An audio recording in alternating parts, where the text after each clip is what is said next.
Given that we want to describe how banking services could be disrupted in the future, it will be best to start by distinguishing between the two main types of banking, commercial and investment banking. Commercial banks are the regular banks we see around us, providing loans to the population and storing its savings.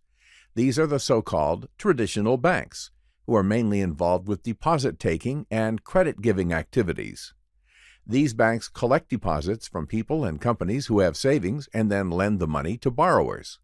The difference between the interest they pay to depositors and the interest they charge borrowers is called spread and represents commercial banks' main source of revenue.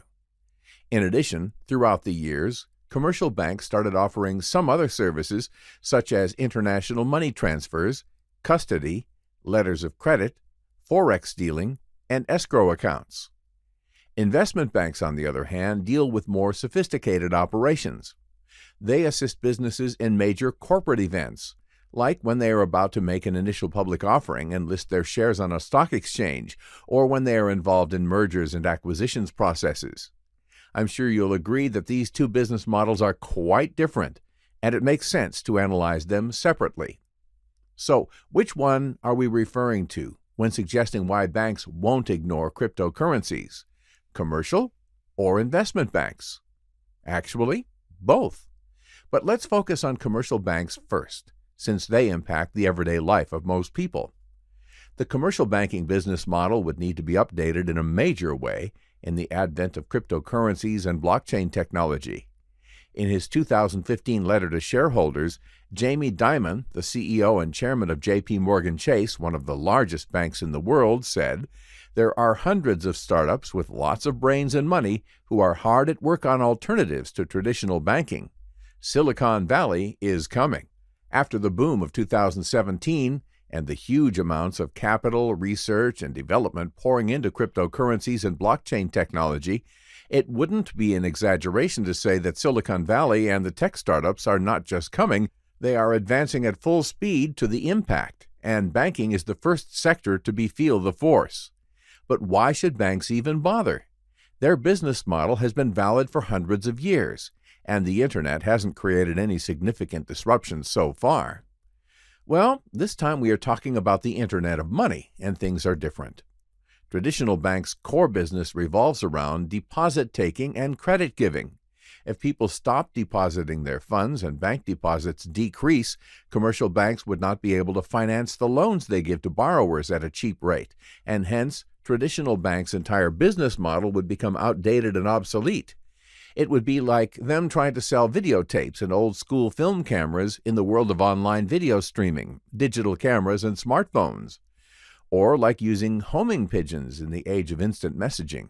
Yes, people used to do that, and it was the standard. But guess what? The world is changing fast. We can keep listing examples that validate the point of technological disruption all day. But let's move on with the main story.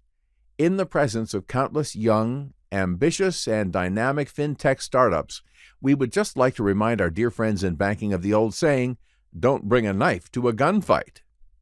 Right. So why would we expect less people to deposit their money in traditional banks in the future? Until now, there have been very few places where people could store their money. Options were to keep it at home and have jars filled with banknotes, bury piles of cash in the garden, or simply deposit funds in the bank where money would be safer than at home, provided the bank doesn't go bust, of course. Another advantage is that bank transfers make it easy to send money to other people or companies. But how about the billions of people around the world who have been ignored forever by traditional banks and basically cut out of the financial system? If old-school banks don't want to serve them, somebody else will do. Fintech is coming, and blockchain is leading the way.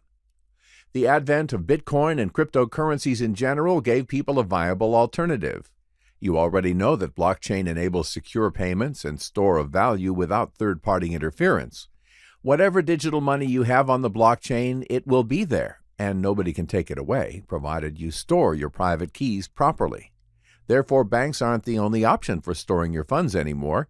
The clearest evidence that people consider cryptocurrencies as a viable alternative comes from countries suffering hyperinflation, like the recent examples with Zimbabwe and Venezuela. The price of Bitcoin skyrocketed there and held a substantial premium over the rest of the world. This was due to the exceptionally high demand for Bitcoin in these countries. In addition, transitions carried out on the blockchain tend to be much faster and cheaper compared to traditional bank transfers, especially international ones. In the future, new solutions will emerge and current solutions will be improved significantly.